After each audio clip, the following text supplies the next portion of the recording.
Alors, le numéro 17, c'est une première application concrète d'utilisation de la trigonométrie.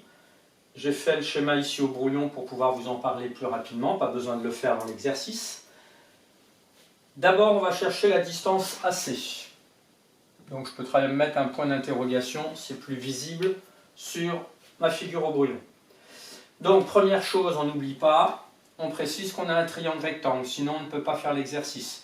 Là, il fallait vraiment que tu suives le modèle vu dans l'exemple du cours. ABC est rectangle en A. On cherche AC. On connaît un angle. Que représente AC par rapport à l'angle? C'est le côté opposé. Donc opposé, soit c'est sinus, soit c'est tangente. Donc le côté opposé, et j'ai l'hypoténuse. Donc qui utilise un angle aigu, l'hypoténuse et son côté opposé, c'est sinus. Donc on travaille avec sinus de l'angle B égale AC sur BC. Je commence déjà avec les lettres. Pareil, si jamais je me trompe après, au moins le correcteur voit que je sais mon cours et que j'ai choisi la bonne formule sans me tromper. Ensuite, je remplace les valeurs connues. Donc 35 degrés. AC, on le cherche. BC, c'est 9. Comme vu dans le cours, on peut faire le produit en croix. Ici, c'est comme si dans ma tête, c'était divisé par 1. Donc ça fait AC fois 1, ça fait AC, égale 9 fois sinus de 35 degrés. Je te rappelle qu'il est préférable, comme j'avais dit dans le cours, de d'abord mettre le 9 fois et après, là où il y a sinus ou cosinus. Là, je prends ma calculatrice, je tape 9 fois, alors, sinus 35, attention d'avoir bien mis en mode degré.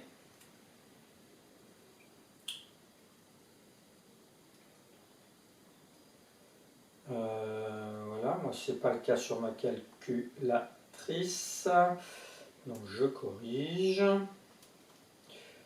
Donc 9 fois sinus 35, et ça donne AC. Alors est-ce qu'on précisait arrondi comment? Non, donc on va donner une valeur avec 2 chiffres après la virgule pour être plus précis, environ 5,16 cm au centième. Centième, c'est bien 2 chiffres après la virgule. Ensuite, à côté, tiens d'ailleurs, j'aurais été plus astucieux, j'aurais d'abord mis que ABC est rectangle en A, et après, je cherchais à calculer AC. Comme ça, ça m'évite d'écrire 2 fois ça. Ici, maintenant, je vais calculer AB.